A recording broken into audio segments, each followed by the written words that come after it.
Thank you very much, House Chair. I think it's an absolute disgrace that the chairperson of the Standing Committee on Public Accounts is not in this debate today, but clearly he got another brown envelope told to stay away from the debate today. But I think it's even more disgusting to see the ANC benches.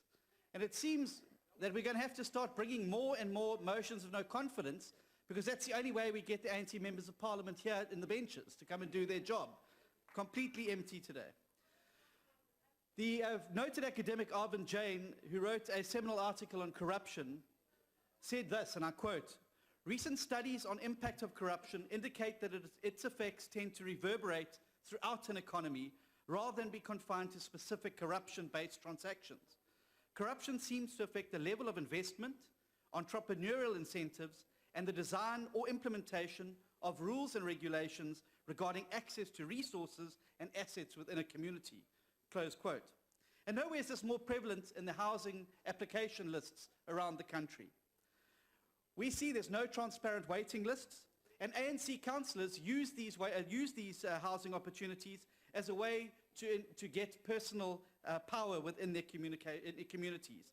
There's no allocation processes, and very often, rather than the houses going to people who actually deserve them, they actually go to family members and friends of the African National Congress. And many citizens who deserve these opportunities are denied them on a daily basis. The same goes with expanded public works program jobs, where it's only those connected to the ANC cadres who can access it. Many, again, family and friends of ANC councillors. The same with tenders. Now, I thought it was quite interesting that the Honourable Mabe was able to come up here today. And let's not forget, the Honourable Mabe is the chair of the Standing Committee on the Portfolio Committee of Public Service and Administration. And she spoke at great lengths today about the Public Service Commission. But you know what? She also said, if I remind you, that we must all respect and uphold the Public Service Commission's findings. The Public Service Commission came to her committee a little while ago and asked for more powers because their reports are continuously ignored.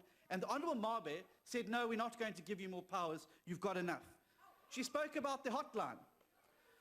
What she doesn't tell you is that the National Anti-Corruption Hotline, only 36% of 14,149 cases of suspected corruption in 2013 and 14 have been closed.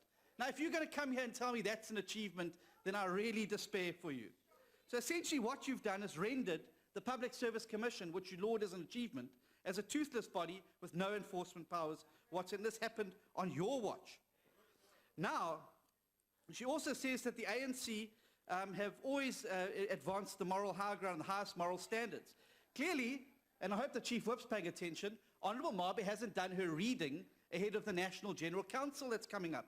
Because under the heading of organisational challenges in your own documents, under the heading factionalism and money politics, it says the critical weaknesses here are sapping the very core of your organisation.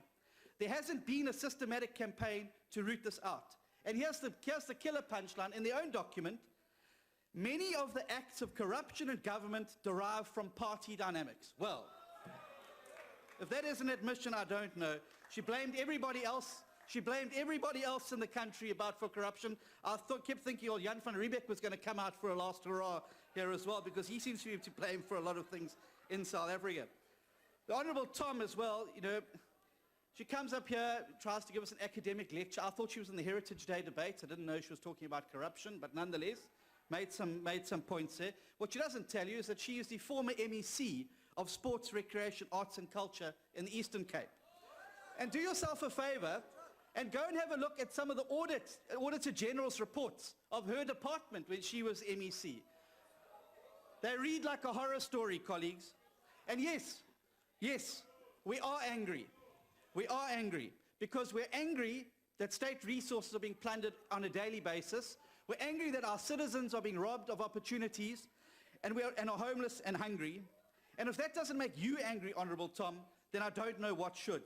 The truth is that the ANC don't want the Scorpions. They don't want the Public Protector.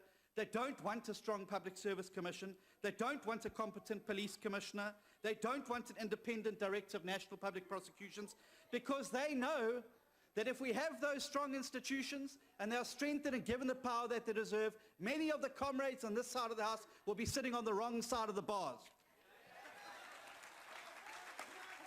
Honourable Bongo.